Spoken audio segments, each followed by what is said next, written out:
昨天又见，今天又见，我们天天相见。大家好，欢迎回到天天相见厨房。众所周知，广东人非常喜欢吃鸡，所以没有一个鸡能够香高高的走出。广东的鸡的做法有很多，今天我们就用鸡给大家分享一个非常经典又地道的砂锅鸡包。这样做出来的砂锅鸡包特别的香，而且肉质鲜香滑嫩，没有一点的腥味，让你吃过以后还想吃。关键的做法也是非常简单的。好了，接下来让我们跟着视频一起来看一下吧。现在要准备的材料有葱、姜、蒜、沙姜、香菜、鸡、红葱头。首先我们准备半个新鲜的鸡，我们先把它放进大一点的盆中，加盐，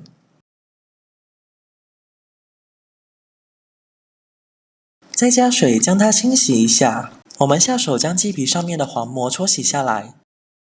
这道菜想要做得好吃，鸡的选材也是比较关键的，最好能买到刚刚下蛋的小母鸡。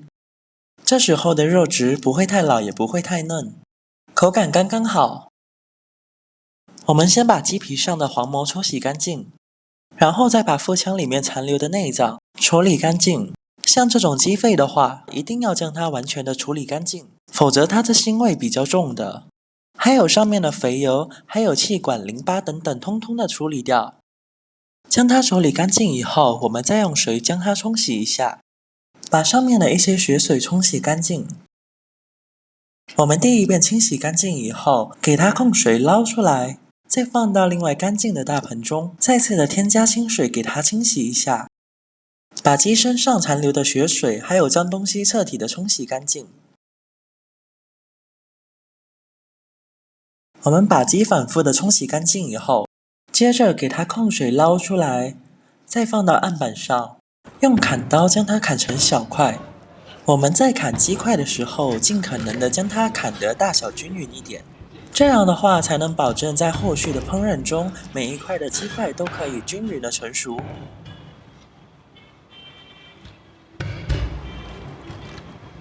把鸡全部砍好之后，我们再把它放进大一点的盆中。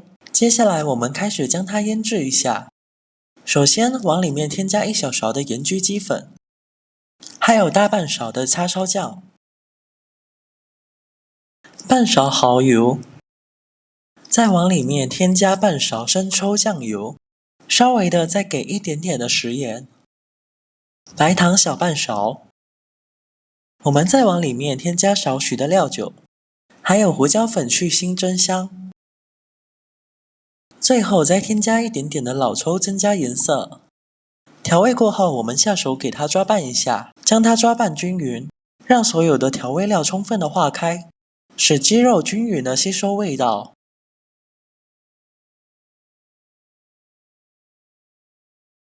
将它抓拌均匀以后，我们再往里面添加适量的玉米淀粉，然后再继续的将它抓拌均匀，让里面的每一块鸡块都可以均匀的包裹着一层薄薄的淀粉。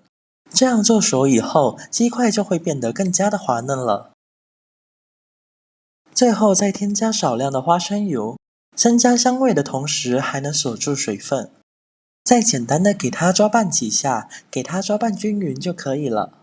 抓拌均匀以后，我们先给它放开一旁，给它腌制片刻备用。接下来我们准备一些这道菜需要用到的小料。准备少许的红葱头，我们将红葱头的外衣去掉以后，接着再把它的头尾切下来去掉。去掉头尾之后，再用刀给它轻轻的拍一下，将它稍微的拍一下，拍裂就可以了。稍微的拍一下，可以让红葱头更好的释放它的香味。将它处理好之后，先给它装起来。再准备一小块生姜，我们将它改刀，切成视频中这样大小的姜块。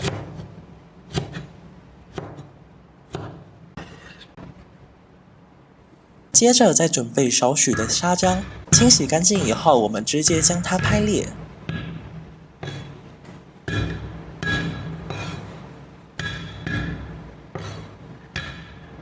将拍过的沙姜同样的先给它装起来。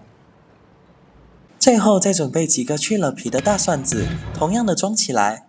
这个就是砂锅焗焗鸡用到的小料，我们先给它放开一旁备用。另外，我们再准备少许的小葱，将它改刀切成大概4公分的葱段。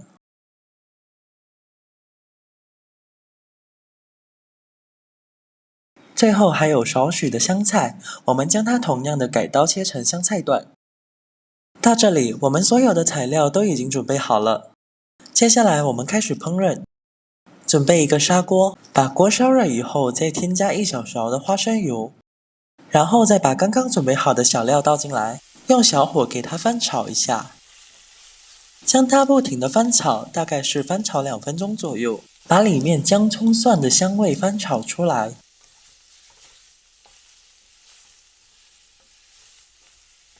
我们将小料炒香以后，再将它平铺到砂锅的底部。接下来我们再把腌制好的鸡块均匀的平铺到面上。我们将鸡块平铺开，可以让鸡块均匀的成熟。然后不用加1滴水，直接的扣上盖子，再往里面添加少许的高度米酒，然后再立刻的调味，中小火将它焖煮5到6分钟。我们将它焖煮大概6分钟以后，打开盖子。这个时候我们来看一下鸡块，已经是大概9成熟了。再次的扣上盖子，接下来我们将火候调成大火，再一次的沿着锅盖烹入少许的高度米酒，最后把鸡再煮1分钟，就差不多可以出锅了。1分钟以后，我们将它关火端出来。哇，真的是好香啊！整个厨房都飘满了香味。最后一步，我们再把香菜放在上面点缀一下。就这样，我们的这个砂锅啾啾鸡就已经制作完成了。这样做出来的砂锅鸡煲吃起来特别的香，而且入口鲜香滑嫩，没有一点的腥味，特别的好吃。如果是外地的朋友来到广东了，那么一定要尝一下这道菜，保证你吃过以后还想着吃。而且如果我们自己在家里面做的话，也是非常简单的，相信你们看个眼就已经学会了。改天呀，你们就像我这样做，保证你们在家里面做出来比饭店里面做的还要更加的好吃，而且自己在家里面做的话还更加的干净又卫生。好了，今天的视频就简单的分享到这里。如果你喜欢这个视频，帮忙给我点个赞，并订阅我的频道，别忘了在下面留言，告诉我你有学会做这个家常菜了吗？下个视频中，我将会带来更多的家常菜。谢谢你的观看，我们下个视频见。